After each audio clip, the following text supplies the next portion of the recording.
जय हिंद दोस्तों, मैं किशन आप सबका स्वागत करता हूं और शुरू करते हैं आज के इंटरनेशनल डिफेंस अपडेट्स को। दोस्तों, ग्रीस में हाल ही में अमेरिका का एक ऐसा स्टेल्थ ड्रोन देखा गया है जिसे ये बताया जा रहा है कि ये पब्लिक डोमेन में कभी आया ही नहीं। इसका नाम है RQ-180 स्टेल्थ ड्रोन और जब इसकी पहली झलक देखने को मिली तो दुनिया में इसे लेकर काफ़ी हलचल मच गई है। RQ-180 दोस्तों एक highly secretive US spy drone है जिसे ऑफिशियली आज तक कंफर्म ही नहीं किया गया है। इसका फ्लाइंग विंग डिज़ाइन है, रडार से बचने वाली स्टेल्थ टेक्नोलॉजी का इस्तेमाल किया गया है, लॉन्ग रेंज सर्विलांस कैपेबिलिटी इसकी बताई जा रही है। इसका डिज़ाइन दोस्तों काफ़ी हद तक जो अमेरिका का ही B-2 स्प्लिट स्टेल्थ बॉम्बर है उससे मिलता जुलता है, लेकिन फ़र्क यहाँ पर यह है कि B-2 जो है वो बॉम्ब्स को गिराता है, लेकिन RQ-180 सिर्फ इंटेलिजेंस को कलेक्ट कर सकता है। और 6 अप्रैल 2026 को ग्रीस के एक जगह पर इस ड्रोन की रेयर फुटेज सामने आई और ख़ास बात ये थी कि इस एयरक्राफ्ट के नीचे एक सेंसर भी दिखाई दिया जो शायद इलेक्ट्रो ऑप्टिकल या फिर इंफ्रारेड सर्विलांस सिस्टम हो सकता है। मतलब दोस्तों, ये ड्रोन दिन रात हर मौसम में निगरानी कर सकता है और इवन जो डिफेंस एक्सपर्ट्स हैं उनकी भी प्रतिक्रिया सामने आई। उन्होंने कहा कि इस ड्रोन का इस्तेमाल ईरान की मिलिट्री एक्टिविटीज़ को ट्रैक करने के लिए किया जा सकता है, रशिया की मूवमेंट्स को ट्रैक करने के लिए किया जा सकता है और इवन हाई रिस्क एरियाज़ में इंटेलिजेंस गैदर करने के लिए किया जा सकता है।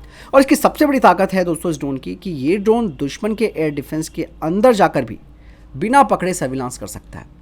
यानी कि दोस्तों, आज की जो वॉरफेयर है वो काफ़ी चेंज हो गई है। जहां पहले जंग में टैंक्स और फाइटर जेट्स आगे जाते थे, लेकिन अब जो जंग है वो डेटा और इंटेलिजेंस की हो गई है। और ऐसे में RQ-180 जैसा ड्रोन बताता है कि रियल टाइम इंफॉर्मेशन कितनी इंपॉर्टेंट हो जाती है, जो कि ये देगा। टारगेट आइडेंटिफाई ये कर सकता है और स्ट्राइक्स को एक्यूरेट ये बना सकता है। मतलब एक साइलेंट गेम चेंजर ये हथियार होगा। ग्रीस में दोस्तों ये जो ड्रोन दिखाया गया है वो इस बात को क्लियर करता है कि फ्यूचर वॉर स्टेल्थ और सर्विलांस पर डिपेंड होगी। जो दिखेगा नहीं वही सबसे ज़्यादा खतरनाक होगा। फिलहाल आपको क्या लगता है इस बारे में कमेंट सेक्शन में लिखकर जो बताएगा। वहीं दोस्तों, फ्रांस को लेकर भी एक बड़ी अपडेट सामने आई है। दरअसल फ्रांस अब ड्रोन वॉरफेयर को लेकर एक बड़ी तैयारी कर रहा है। 2030 तक 400% तक उनका स्टॉक बढ़ने वाला है।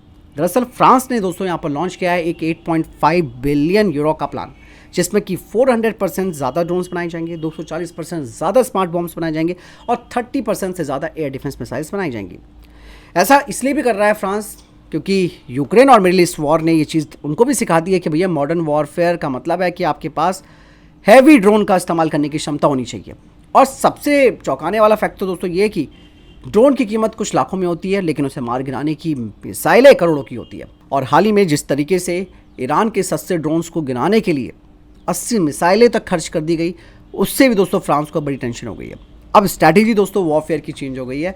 मतलब आपके पास ज़्यादा हथियार होने काफ़ी नहीं है, बल्कि आपके पास ज़्यादा क्वांटिटी और फास्ट प्रोडक्शन होना ज़रूरी है। इसलिए दोस्तों फ्रांस समझ चुका है कि भविष्य की जंग में ड्रोन्स का मैसिव प्रोडक्शन होना चाहिए और स्मार्ट वेपन्स होने चाहिए जो कि सस्ते ड्रोन्स को सस्ती तरीके से निपटा सके। दोस्तों, अमेरिकी सेना बदलने जा रही है अपना डेडली वॉर व्हीकल। बताया जा रहा है कि अब बैडली की जगह आएगा XM30, जिसके लिए बाकायदा $547 मिलियन का बजट रखा जाएगा। इसमें दोस्तों 19 यानी कि 19 नए X30 IFV व्हीकल्स खरीदे जाएंगे, जिसमें कि 50 mm की पावरफुल कैनन लगी होगी, एडवांस सेंसर्स और प्रोटेक्शन सिस्टम इनमें लगा होगा। मतलब इस तरीके के जो IFV है दोस्तों, उनमें उनकी रेंज ज़्यादा होगी, ज़्यादा फायर पावर होगी और ज़्यादा सर्वाइबिलिटी होगी। क्योंकि दोस्तों यहाँ पे जो ब्रैडली IFV है यानी कि इन्फेंट्री फाइटिंग व्हीकल, वो काफ़ी पुराना हो चुका है। अब मॉडर्न वॉरफेयर के लिए वो इतना सस्टेनेबल नहीं रह गया है और इतना पावरफुल नहीं रह गया।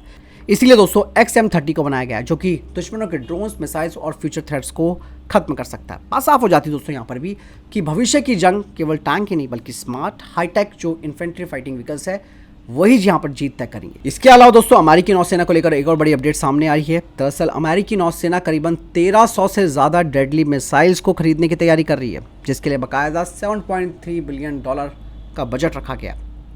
और इस बजट के तहत 785 यानी कि 785 Tomahawk missiles, S40 SM-6 missiles, और टॉमहॉक के बारे में तो आप सब जानते हैं कि 1000 किलोमीटर से ज़्यादा तक ये हमला कर सकती है। SM-6 जो एयर डिफेंस शील्ड है वो ड्रोन्स और मिसाइल्स सबको खत्म कर सकती है। अब दोस्तों हाल ही की जंग में 850 टॉमहॉक मिसाइलों का इस्तेमाल हो चुका है। मतलब मॉडर्न वॉरफेयर में मिसाइल्स बहुत तेज़ी से खत्म हो रही है और ये मिसाइलें काफ़ी कॉस्टली है। इसीलिए दोस्तों अब बात साफ हो जाती है कि सिर्फ वॉरशिप्स ही नहीं बल्कि मिसाइल स्टॉक ही तय करेगा कि जीत किसकी होगी। दोस्तों इजराइल ने ईरान को एक बड़ा नुकसान पहुंचाया। बता दें कि ईरान के सबसे पावरफुल एयर डिफेंस सिस्टम को इजरायली एयरफोर्स ने प्रिसीजन स्ट्राइक करके ख़त्म कर दिया और ये सिस्टम था S-300 PME-2 air defence system. ये सिस्टम 200 किलोमीटर से ज़्यादा दूरी पर अपने टारगेट को ख़त्म कर सकता है, फाइटर जेट्स को मार सकता है और मिसाइल्स को रोकने का एक्सपर्ट माना जाता है।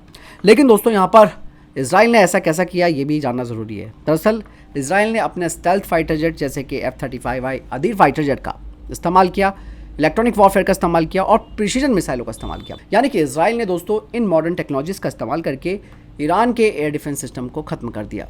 यानी कि दोस्तों कोई भी एयर डिफेंस सिस्टम 100% अब सेफ नहीं है। और यही वजह है कि मैं बार बार कहता हूँ भविष्य की जंग दोस्तों स्टेल्थ टेक्नोलॉजी स्मार्ट स्ट्राइक से जीती जाएगी। तो इजराइल ने अभी ये प्रूफ भी करके दिखाया। वही दोस्तों यूक्रेन ने पहली बार स्वीडिश मिसाइल का इस्तेमाल रशिया के खिलाफ किया है।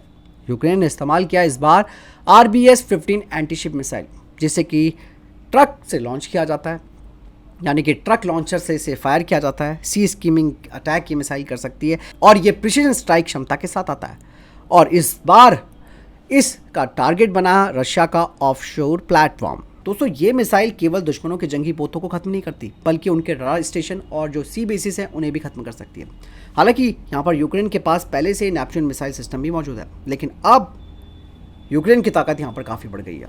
और इससे आप एक बात का अंदाज़ा लगा सकते हैं कि ब्लैक सी में रशिया के लिए अब खतरा बढ़ गया है। दोस्तों यहाँ पर एक और बड़ी अपडेट आई है रशिया और ईरान को लेकर। कहा ही जा रहा है कि क्या वाकई में रशिया ईरान की चुपचाप मदद कर रहा है। कुछ नई रिपोर्टें आई हैं जो बताती हैं कि ये सब कुछ हो रहा है पर्दे के पीछे। और ये रिपोर्ट यूक्रेन की तरफ से प्रकाशित हुई है। यूक्रेन ने कहा कि रशियन सैटेलाइट ने मिडिल ईस्ट में मिलिट्री बेसिस की स्पाइंग की है और फिर कुछ दिनों में ईरान ने मिसाइल्स और ड्रोन अटैक कर दिए और इस टारगेट में यूएस के बेसिस शामिल हैं। अब दोस्तों ये चीज़ तो आप भी देख रहे हैं कि किस तरीके से सटीक स्ट्राइक ईरान कर रहा है। पहले वो इधर उधर छोड़ देता था, लेकिन अब वो जहां उसको मारना है वहीं पिन पॉइंट टारगेट पर हथियार गिरा रहा है। हालांकि बीच में मैंने आपको बताया भी था कि वो अब GPS का इस्तेमाल नहीं कर रहा ईरान, बल्कि उसकी जगह वो चाइना की नेविगेशन सैटेलाइट का इस्तेमाल कर रहा है। हालांकि अब रशिया का भी एंगल यहाँ पर आ गया। यहाँ पर एक चीज़ और मैं आपको बता दूँ, जो खबर आई है, जो रिपोर्ट आई है, वो बताती है कि केवल सैटेलाइट ही मदद नहीं कर रहा वो रशिया ईरान की, बल्कि रशिया और ईरान के जो हैकर्स हैं वो भी साथ में मिलकर काम कर रहे हैं। इवन अब साइबर अटैक्स और इंफ्रास्ट्रक्चर टारगेटिंग भी काफ़ी बढ़ गई है। यानी कि दोस्तों आप देखो, एक तरफ ड्रोन्स का खतरा, दूसरी तरफ इलेक्ट्रॉनिक वॉरफेयर, फिर space plus cyber plus missile, मतलब एक नया जंग का एंगल यहाँ पर बनता हुआ सामने आ रहा है।